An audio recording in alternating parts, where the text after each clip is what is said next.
Assalomu alaykum aziz talabalar, ilmga chanqoq yoshlar, bizni YouTube platformasi orqali kuzatuvchilar. Amaliy dialektologiya fanidan navbatdagi ma'ruza mashg'ulotini boshlaymiz. Yangi mavzu bilan tanishib olasiz. Demak, mavzuyimiz o'zbek shevalarining fonetik xususiyatlari. Bu katta bir mavzu hisoblanadi. Baholi qudrat bugun o'tamiz va keyingi darslarda ham davom etamiz. Sizlar bilan fikr mulohazalarni ijtimoiy tarmoqlar orqali bevosita almashamiz. Men Hamid Masur Abdumanopovich, o'zbek tili va adabiyot kafedrasi katta o'qituvchisi. Bugun sizlar bilan yangi ma'ruzani boshlaymiz. Ma'ruzamiz uchun 3 ta reja tuzilgan. Birinchisi o'zbek shevalarining unlilar tizimi, ikkinchisi o'zbek shevalarining undoshlar tizimi va uchinchisi kontrast juft unlilar. Odatda fonetik xususiyat deganda albatta biz unli va undosh tovushlarni, ularning grammatik xususiyatlarini o'rganamiz. Amaliy dialektologiyada 3 ta holat bor. Fonetik xususiyat, fonetik qonuniyat va fonetik jarayon. Mana shu uchalasini yaxshi o'rganishingiz zarur. Umuman shevalarning fonetik ilmini o'rganaman desangiz va yana bir bor manbalar bilan tanishtirib o'taman. Bu ekraningizga ham havola etilyapti. O'rganib o'zingiz uchun bir daftarga yozib olsangiz ham bo'ladi. Bu kitoblar aram.tersu.uz saytida ham, o'sha onlineber.uz saytida ham bor va elektron ko'rinishlarini hammasi menda mavjud. Ijtimoiy tarmoqlar orqali murojaat qilsangiz, zarur bo'lsa sizga elektron holatini taqdim etamiz. Mana uchinchisi lug'atlar. Xo'p, bevosita darsga o'tishdan oldin quyidagi tayanch tushunchalarni sizga tanishtirib o'tamiz. Vokalizm nima? Vokalizm bu unlilar tizimi. Adabiy tilda bilasiz 6 ta unli bor, yonlashgan unli grafemalar bilan biz o'sha so'z tarkibida yu, ya, ye, yoni qo'llaymiz. Mana vokalizm xususiyat hisoblanadi. Ikkinchisi konsonantizm, bu undoshlar tizimi. 23 ta adabiy tilda undoshimiz mavjud. R va C undoshlari ham so'z tarkibida uchraydi, alifboda mavjud bo'lmasa-da. Kontrast unli bu old qator va orqa qator xususiyatlariga ko'ra zidlangan unlilar. Buni hozir dars davomida ko'rib o'tamiz. Shuningdek, umlaut degan hodisalar ham bor, diftonglar bor. Masalan, o'zim deganda o'zimdan oldin o'sha v ning talaffuzda orttirilishi diftong sifatida e'tirof etiladi. Yoki adabiy til tabiat deymiz, yeni orttirib talaffuz qilamiz, lekin bu ham o'sha shevada diftong sifatida qaraladi.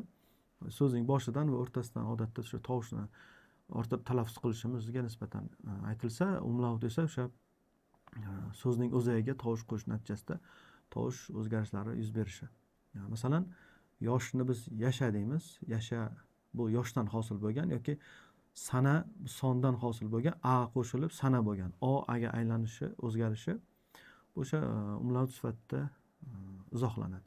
Endi o'zbek shevalarining murakkab tarkibga egaligi uni albatta o'sha fonetik jihatdan rang-barangligi sababli o'sha murakkablik yuzaga kelgan. O'zbek shevalari unli va undoshlar miqdori va sifati, fonetik qonunlar, fonetik jarayonlarning o'ziga xosligi jihatdan o'zaro farqlanadi. Va aksincha, ayrim jihatlarga ko'ra ular bir-biri bilan o'xshashliklarga ham ega bo'ladi. Unlilar tizimi, vokalizm deb aytdik yuqorida.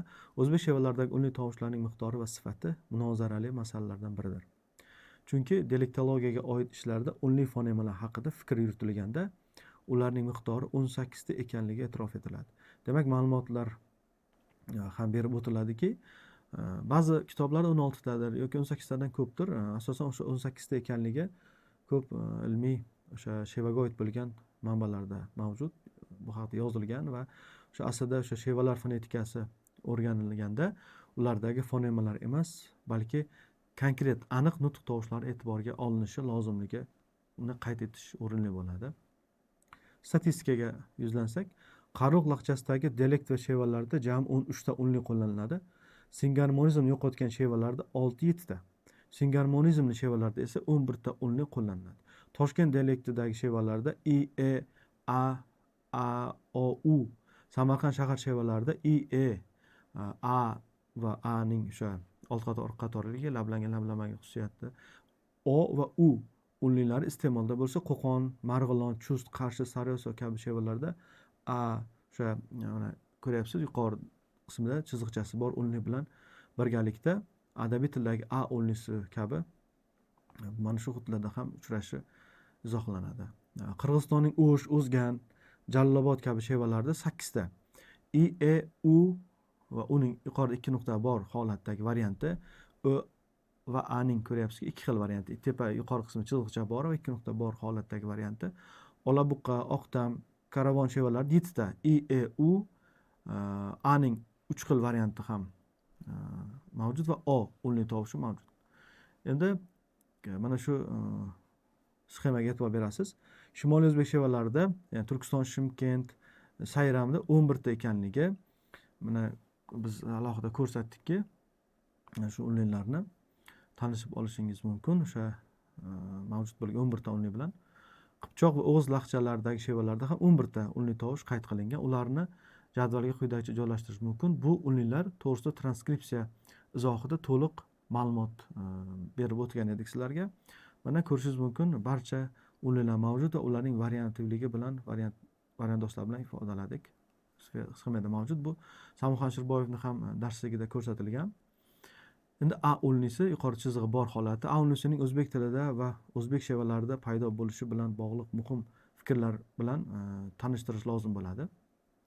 Ta'kidlash joizki, bu unli turkiy tillarga xos emas, lekin tatar va boshqa tillarda arab va fors tillaridan o'zlashgan so'zlarda biz qayd qilamiz bularni. O'zbek tilida ham ko'proq shahar tipidagi, ya'ni Qarluq laqchasi shevalarida qo'llaniladi. Urbanolingvistika degan bir yo'nalish, ya'ni shahar nutqini o'rganishda ham mana shu shevani shahar aholi nutqida qo'llangan shevalar ham muhim ahamiyat kasb etadi. Umuman olganda o'sha Qipchoq laqchasi shevalarida esa u doimiy emas, balki muayyan vaziyatlarda va tojik tili va adabiy tilining kundalik ta'sirida ko'rinib qoladigan o'rinlari bor, lekin bu unli Qipchoq, O'g'iz laqchalari shevalariga xos xususiyat emas. Qarluq laqchasining shimoliy o'zbek shevalarida ham bu unli qo'llanmaydi. Bu faqat a, ya'ni tepasida yuqorida chiziqcha bor holatdagi unlisining paydo bo'lishi masalasiga to'xtalish zaruriyatini keltirib chiqardi. Men endi jaydari tilda, ya'ni odatiy tilda tushuntiryapman. Yuqorida ikkita chizig'i, bir chizig'i bor, 2 nuqtasi bor deb sizga tushunarli bo'lishi uchun. O'sha adabiy tilda esa o'sha lablangan, lablanmaganligi, old qator, orqa qatorligi xususiyati, o'sha ilmiy bu nomlari mavjud. Buni yaxshi bilasiz. Faqat o'sha bizga bolalikda boshlangan sinfda yumshoq, qattiq deb o'rgatgan edik. O'zi undoshlarda qattiq yumshoqlik yo'q adabiy tilda. Shevalarda esa bilasiz, palatalizatsiya va velarizatsiya kabi yumshoq va qattiqlik holati mavjud shevalarda. Endi Polivanovga o'tamiz. Polivanov dialektolog tadqiqotlarda, dialektologik o'sha izlanishlarida fors, ya'ni eroniy deb yuritadi. Bu a unlisi bilan bog'liq holatni tilning ta'sirida paydo bo'lganligi, forsiy tilining ta'sirida paydo bo'lganini ta'kidlaydi.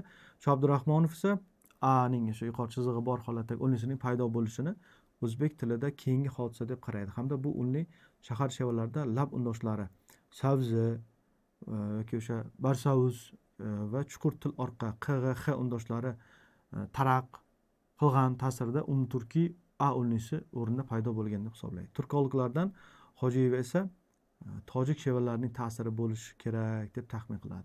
Masalan, olmani Surxondaryoda tojik xususiyatda masalan alma deyishi, o'sha alash bilan bog'liq holatni mana shu yuqorida ham aytdik, tojikdan ta'sirida mana shu aning paydo bo'lganligini. O'sha G'ozon Yunus qarashlarida esa a unlisi to'g'risida o'tgan asr 20-yillarida bir qator o'sha fikrlarni e'tirof etgan. Mazkur unli forsiy emas, forsiy deyilish yanglish fikr ekanligini qayd etadi. Bu tovush eronlashgan turk, o'zbek tillarida o'sha mana shu tillardan ko'ra fors tilining ta'siriga tushmagan shevalarimizda ko'proq ishlatilishini aytib o'tgan va hatto forsiy ta'siri ostida bo'lishdan uzoq bo'lgan Edil bo'yi tatarlarida bu alif aksariyat la eshitiladir. Bu alif asl fors tilida yo'qdir. Bu turk tili ta'sirida qolgan forsiy tojik laqchalaridagina eshitiladir. Bu tovush chin turk tovushidir deb G'ozolim Yunusov ta'kidlaydi. Ko'ryapsizki, har xil fikrlar bor olimlar tomonidan. Bularni har birini o'rganishimiz zarur. Birini ikkinchisini rad etmagan holda ma'lumot sifatida qaytib o'tish lozim. Chunki har bir olim o'zining fikrini asosli holatda misollar bilan dalillab bergan. Endi kontrast juft unlilarga e'tibor qaratasiz. Mana jadvalda ham berdikki, singarmonizmni saqlagan o'zbek shevalarida unlilar old qator va orqa qator mavqelarda, ya'ni pozitsiyalarga ega bo'ladi. Ular quyidagilar. ni o'sha ikkinchi qatordagi parallel holat mavjud emas. A ning ikki nuqta holati ikkita variant sifatida, ya'ni adabiy tildagi o'sha A va chiziqchasi bor yuqori qismini chiziqcha qo'yib yozadigan holatimiz. E ni cho'ziq holati va variantida, ya'ni uni kontrast juftligida bunda ham cho'ziqlik faqat yuqorida bir nuqta yoki ikki nuqta qo'yilish bilan farq qiladi. Va ning yana bir boshqa holati mavjud. O'zi odatda ikki xil holatda uni ikkitasi variativlik, ya'ni cho'ziqlik bilan ifodalanadi. Ni odatda O holatida ham biz juft kontrast unli sifatida so'zlarda qo'llaymiz va ni ko'ryapsizki, va turk tilida yoziladigan o'sha ikki nuqta bor holatdagi ni ko'rishingiz mumkin. Xo'p, bunda faqat unlisigina mustasno, uning jufti yo'q ekanligi aytib o'tdik yuqorida ham. Shevalarda kontrast unlilar ba'zan so'z ma'nosining farqlanishiga ham xizmat qiladi. Ish hidni, is qurimni, ya'ni is deymiz, masalan, is chiqarish ma'nosida. Ya'ni biron bir xamirdan tayyorlangan taomni pishirib biz qo'ni-qo'shniga, yaqinlarga tarqatamiz, is chiqaramiz deymiz. Bu bir shunaqa holatki, o'tganlar ruhi oziqlanishi kerak degan qarash ham bo'ladi odamlarda. Bu o'sha ularni haqqiga duo qilib yoki ularni eslab biz qanaqadir shirinliklar yoki biron bir taom pishirib tarqatamiz. Qur'ondan bu oyat karimani o'qib. Bu o'zi aslida azaliy qadimdan shakllanib kelgan qarashlar bor. Isitib, yana o'sha oddiy hid ma'nosida yoki isitib qurimni ham ishlatamiz. O'sha xonaning burchaklarida biz aytasiz, pautina deysiz rus tilida, yoki uni isitib aytishadi shevada. Bu ko'ryapsizki, mana kontrajuft unli bilan yozilishda is deb ikki nuqta qo'yib cho'zgan holatda hidni ifodalasa, cho'ziq holat bo'lmasa qurimni ifodalashi Qoraqalpog'iston o'zbek shevalarida, shimoliy o'zbek shevalarida qo'llaniladi va biluvi, bilishni, biluvi esa fikr, o'y, xayol ma'nosini anglatadi. Ya'ni bu kontrast juft unli yozilish xuddi adabiy tilda paronimlar, talaffuzdoshlarga monand deb o'zingiz uchun ma'lumot sifatida qayta aytib o'tsangiz bo'ladi. O'zbek shevalaridagi sof turkiy so'zlarda undoshlar, ya'ni konsonantizm haqida ham gaplashishimiz kerak. Undoshlarni transkripsiyadan ham biz ko'rib o'tgandik, ba'zilarigina farq qiladi. Masalan, o'sha ch, sh, g'i, y tovushlari yozilishda adabiy tildagidan farq qiladi. Qolgani adabiy tildagi bilan bir xil yoziladi. Ularning lingvistik tavsiflari adabiy til bilan aynan bir xil holatda ekanligi bu haqida ham aytdik. Shevalarimizda bu undosh fonemalar ikki pog'onali qo'llaniladi, ya'ni palatal va veliar. Bunda old qator unlilar qurshovida undoshlar palatal, yumshoq, orqa qator unlilar qurshovida esa qattiq tus oladi. Ya'ni o'sha old qator, orqa qator deganligi unliga xos, lekin biz o'sha tiloqa yoki til oldi, chuqur tiloqa deb unga ilmiy izoh beramiz. Endi o'sha aslida bu qonuniyat adabiy tilda ham mavjud. Bu qoida o'sha k, g, q, g, x undoshlariga tatbiq etilmaydi, chunki bu undoshlar dominantlik kuchi bo'ladi va k, g undoshlari old qator unlilarning, q, g, x undoshlari orqa qator unlilarning so'zda qatnashishini talab qiladi. Misollar, masalan, kumush, gumush Xorazmda, keldim, geldim so'zida g undoshi qatnashgani uchun barcha unlilar old qator, qarag'ach o'sha shimoliy o'zbek shevalari so'zida q, g undoshlari qatnashganligi uchun orqa qator unli takroran kelgan. Boshqa undoshlar esa unlining xarakteriga moslashadi. 5 so'zdagi b, sh undoshlari palatal, bash so'zdagi bu undosh o'sha veliardir. Chunki birinchisi old qator unli, ikkinchisi esa orqa qator unli atrofida joylashgan. Mana jadvalda ham buni keltirib o'tdik. O'rganib olishingiz mumkin o'zingiz uchun. Ayrim undoshlarning xususiyatlari ham biz o'sha mana shu taqdimot tayyorlash jarayonida sizga Samuxan Shirboyev ustozimizning darsligidan foydalangan holda keltirdik. O'g'iz laqchasidagi undoshlar ham o'ziga xoslikka ega. Boshqa Qipchoq Qarluqdan o'ziga xos xususiyatlari mavjud. O'sha til tovushlari bilan farqlanadi. Sizga takrorlash uchun mana 7 ta savol bilan murojaat qilyapman. Mana shu savollarni javoblarini o'rganib, mana shu mavzumiz davomida video darsimizni ko'rib, savollarga javoblarni ijtimoiy tarmoqlarimizga yo'llaysiz. Keyingi darsga qadar sizlar bilan men xayrlashaman. Xayr, sog', omon bo'ling.